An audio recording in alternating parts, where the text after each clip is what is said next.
Subscribe কৰক Aakhol the Assamese Kitchen channel to bell icon to press কৰক latest video notification পোন প্ৰথমে পাবলৈ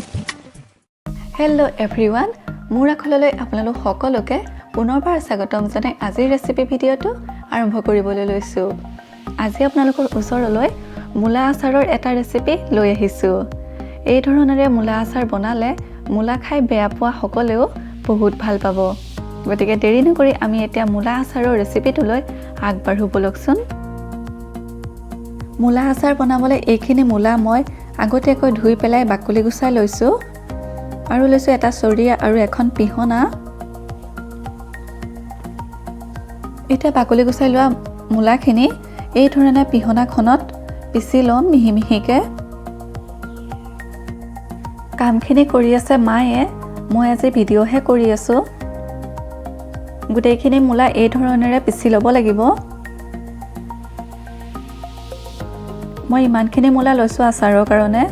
যিমানখিনি আচাৰ বনাম বুলি ভবা যায় সেই অনুসৰি মুলা ললেই হ'ল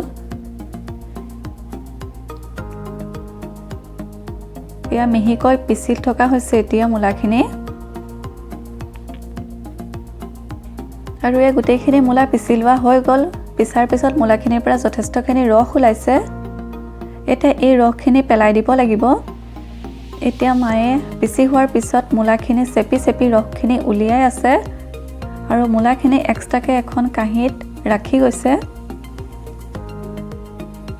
এই ধৰণে গোটেইখিনি মুলা চেপি ল'ব লাগিব যাতে অলপো ৰস থাকি নাযায় ৰস থাকিলে বেয়া হ'ব আৰু এই গোটেইখিনি মুলা চেপি লোৱা হৈ গ'ল ৰসখিনি পেলাই দিয়া হ'ল আকৌ সেই চৰিয়াটোতে মুলাখিনি লৈ লৈছো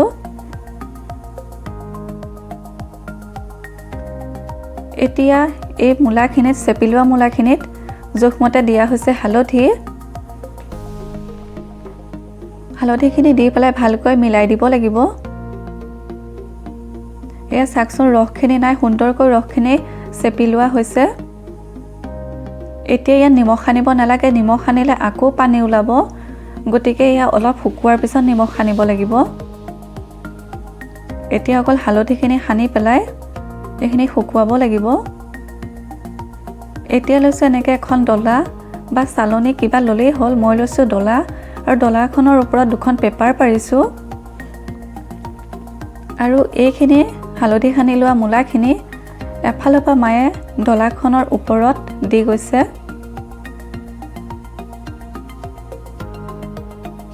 এই আচাৰবিধ বনাবলৈ একেবাৰে সহজ আৰু একেবাৰে মুলাৰ গোন্ধ নাহে যিসকল মানুহে মুলা খাই বেয়া পায় সেই সকলো এই আচাৰবিধ খাবলৈ বহুত ভাল পাব এতিয়া মুলাখিনি পাতল পাতলকৈ মেলি দিব লাগিব যাতে শুকাবলৈ সুবিধা হয় সোনকালে বহলাই পেলাই ভালকৈ মেলি দিয়া হৈছে পাতলকৈ মেলি দি পেলাই 2 ঘণ্টামান ৰ'দত শুকুৱাৰ পিছত ইয়াত আকৌ নিমখ সানি আকৌ একেধৰণেৰে সানি পেলাই মেলি দিব লাগিব মোৰ কিন্তু ভিডিঅ' কৰিবলৈ ৰখি গ'ল নিমখ দিয়া সময়খিনিত কিন্তু 2 ঘণ্টামানৰ পিছত ইয়াত নিমখ সানিছিলো আৰু এয়া 2 নম্বৰ দিনাখন মই 2 দিন শুকুৱালো এয়া 2 নম্বৰ দিনাখন ধুনীয়াকৈ মুলাখিনিৰ পৰা ৰস নাইকিয়া হৈ একেবাৰে শুকাই আহিল আৰু এয়া এখন ডিছত এতিয়া আচাৰ বনাবৰ কাৰণে লৈ লৈছো এতিয়া মছলাৰ কাৰণে মই গেছত একেবাৰে লো ফ্লেমত কেৰাহী এটা বহাই দি ইয়াত দিছো 1 চামুচ পাঁচফোৰণ এইখিনি এতিয়া লো ফ্লেমতে 1 মিনিটমান সময় লৰাই লৰাই ভাজি থাকিম আৰু 1 মিনিটমান ভাজি হৈ গ'লে ডিছ এখনত এয়া বাকি ললো গৰম কেৰাহীটো ৰাখিব নালাগে লগতে বাকি দিব লাগে নহলে গৰম কেৰাহীত থাকিলে বেছিকৈ ভাজ খাই যাবগে গৰম পাই আৰু এয়া লৈছো ইমানখিনি ধনিয়া গুটিখিনিও আমি সেই একে 1 মিনিটমান সময় লো ফ্লেমত ভাজি ল'ম গুটিখিনি ভাজি পেলাই আমি গুৰি কৰি ল'ব লাগিব মছলাখিনি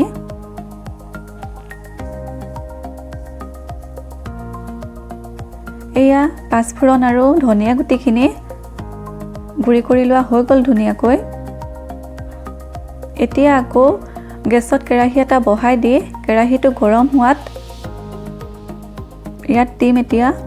জোখমতে মিঠাতেল যিহেতু মুলাখিনি শুকাই যোৱাৰ পিছত একেবাৰে কম হৈ গ'লগে গতিকে তেলৰ পৰিমাণটো অলপ কমাই দিব লাগিব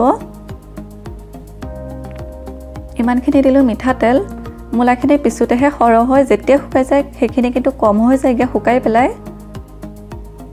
এতিয়া ফ্লেমটো তেলখিনি গৰম হোৱাত একেবাৰে ল' কৰি পেলাই দিছোঁ 2টা শুকান জলকীয়া টুকুৰা কৰি পেলাই ফ্লেমটো একেবাৰে এতিয়া ল'ত আছে জলকীয়াখিনি ফুটি উঠিলে ইয়াত বাকি মছলাখিনি যোগ কৰিব লাগিব নিমখটো 2 ঘণ্টামান শুকুৱাৰ পিছতে আগত সানি ৰাখিছোঁ গতিকে এতিয়া নিমখ নিদিওঁ বাৰু আৰু এয়া জলকীয়াখিনি ফুটিলে ধুনীয়াকৈ এতিয়া ইয়াত দিব লাগিব যিখিনি আগতেকৈ মছলা গুৰি কৰি ৰাখিছিলোঁ পাঁচফোৰণ আৰু ধনিয়াৰ গুৰিখিনি সেইখিনি এতিয়া দি দিছোঁ আৰু মছলাখিনি দিওঁতেও কিন্তু ফ্লেমটো একেবাৰে ল'ত ৰাখিব লাগিব একেবাৰে ফ্লেমটো ল' কৰি পেলাই এতিয়া মছলাখিনি দি পেলাই ভাজিছোঁ মছলাখিনি ভজা হ'লে মই গেছ অফ কৰি দিম এয়া ভজা হৈ গ'ল এতিয়া মই গেছ অফ কৰি দিলোঁ এতিয়া গৰম তেলত মূলাখিনি দি পেলাই লৰাই দিলেই হ'ব যদি অলপ মূলাখিনি কমকৈ শুকুৱাই তেতিয়াহে গেছটো অন কৰি পেলাই ভাজিব লাগিব যদি অলপ শুকুৱাই দিয়া গোন্ধটো নাথাকিবৰ কাৰণে তেতিয়া অকল গৰম তেলত ভাজিলেই হ'ল গেছটো অফ কৰি দিব লাগিব এয়া মূলাখিনি আমাৰ ভজা হৈ গ'ল ধুনীয়াকৈ চাকচোন কিমান সুন্দৰ হৈছে নহয়নে এনেকৈ আচাৰ বনালে যিসকলে গোন্ধৰ কাৰণে মূলা খাই বেয়া পায় তেখেতসকলেও খাই ভাল পাব গতিকে আজি মূলা আচাৰৰ ৰেচিপিটো ইমানেই আছিলে আশা কৰোঁ আপোনালোকে ভাল পালে আৰু যদি ভাল পালে তেনেহ'লে লাইক কমেণ্ট আৰু শ্বেয়াৰ কৰিবলৈ নাপাহৰিব আৰু আপুনি যদি চেনেলটো নতুন তেন্তে ছাবস্ক্ৰাইব কৰি দিব আৰু কাষতে থকা বেল আইকনটো প্ৰেছ কৰি অল কৰি দিব যাতে আহিব লগা নতুন নতুন ৰেচিপিৰ ভিডিঅ'ৰ নটিফিকেশ্যনসমূহ সোনকালে পায় আকৌ এটা নতুন ৰেচিপি লৈ অহাৰ প্ৰতিশ্ৰুতিৰে আজিলৈ বিদায় ধন্যবাদ